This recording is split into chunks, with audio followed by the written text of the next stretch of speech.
کہتے ہیں محمد بن عبداللہ اپنے سپاہی بھیج کر گرفتار کر کے میرے دربار میں لاؤ. 2 سپاہی چلتے ہوئے مدینہ کی سرزمین پر آئے. جب پہنچے تو شام ہو چکی تھی. سرکار سے ملے, عرض کی کہ کسریٰ نے بھیجا ہے, حجاز کے گورنر کا حکم ہوا ہے, اس لیے آئے ہیں. سرکار نے کہا ٹھہرو, رات آرام کرو, صبح بات کریں گے. ان کو صبح جب سورج کی تمازت ان کے چہروں پر پڑی اور وہ اٹھے تو دیکھا دیر تو بہت ہو گئی. کہا ہم تو کسی اور مقصد کے لیے آئے تھے. دوڑے پھر پہنچے سرکار کے دربار میں. سرکار کا دربار لگا ہوئے, آپ کے صحابہ آپ کے گرد بیٹھے, گفتگو جاری ہے. سرکار بول رہے ہیں, صحابہ ہمتن گوش ہو کر آپ کی گفتگو کو سن رہے ہیں. وہ 2 سپاہی ایک طرف سے آ کر بیٹھتے ہیں. سرکار رخ انور کو دوسری طرف پھیر لیتے ہیں, دوسری طرف سے آتے ہیں. آپ پھر رخ انور پھیرتے ہیں, وہ تیسری طرف سے آتے ہیں, پھر رخ انور پھیرتے ہیں, چوتھی طرف سے آتے ہی وہ اپنی بات شروع کر دیتے ہیں. رسالت پناہ کی عادت مبارکہ یہ تھی کہ جب کوئی بات کرنا شروع کر دیتا پھر آپ اس کی بات کو ہمتن توجہ سے سنا کرتے. اس وقت تک چہرہ اس کی طرف سے پھیرا نہ کرتے جب تک وہ اپنی بات مکمل نہ کر لیتا, بلکہ آپ جس سے بات کیا کرتے, جو آپ سے بات کرتا, آپ بالکل اس کی طرف متوجہ ہوتے اور اتنے متوجہ ہوتے کہ آپ اس کی طرف گھوم کر بیٹھ جایا کرتے اور پوری توجہ کے ساتھ اسے سنا کرتے, اس کی گفتگو کو سنتے. کوئی آپ سے مصافحہ کرتا, جب تک اگلا ہاتھ چھڑاتا نا آپ اس وقت تک ہاتھ کو واپس کھینچا نہ کرتے. وہ چھڑاتا تب آپ چھوڑا کرتے. رسالت پناہ کا اخلاق کائنات کا سب سے اعلیٰ ترین اخلاق ہے. حتیٰ کہ کفار کہا کرتے تھے ہمارے آبا میں بھی ایسا فرد نہیں ہے جو اس سے عمدہ ترین اخلاق کا مالک ہو, اور پورے خطہ عرب میں بھی ہم نے ایسا فرد نہیں دیکھا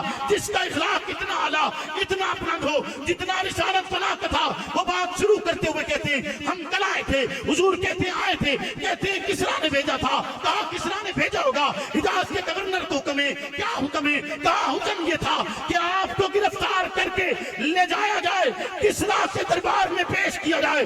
سرکار جواباً اپنی بلیل والی زلفوں کے تو رخ دیتے ہوئے بدسوا کے مکڑے کے ساتھ اپنی آنکھوں کی رعنائی سے انہیں دیکھتے ہوئے محمد معصوم کا نطق معصوم یوں گویا ہوتے ہوئے کہتے کون کسریٰ؟ وہ کسریٰ جسے کل اس کے بیٹے نے قتل کر چھوڑے.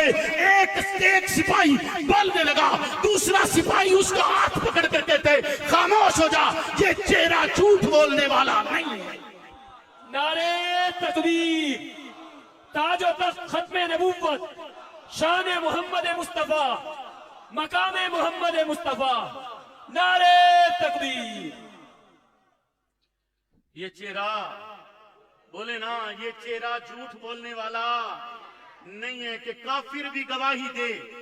یہ چہرہ جھوٹ بولنے والا نہیں. یہ چہرہ ہر کافر کی زبان یہ کہے کہ آپ سے زیادہ سچا, بولیے آپ سے زیادہ سچا. اور پیغمبر کہیں میں نے جنت دیکھی, ہم نے نہیں دیکھی, تب بھی آپ کی زبان پر یقین کی وجہ سے ہم کہتے ہیں جنت ہے. جہنم آپ کہتے ہیں دیکھی, ہم نے نہیں دیکھی, تب بھی آپ کی ذات پر یقین کی وجہ سے اعلان ہے کہ ہے. آپ نے کہا فرشتے موجود, ہم نے یقین کر لیا. آپ نے کہا انبیاء تشریف لائے, ہم نے یقین کر لیا.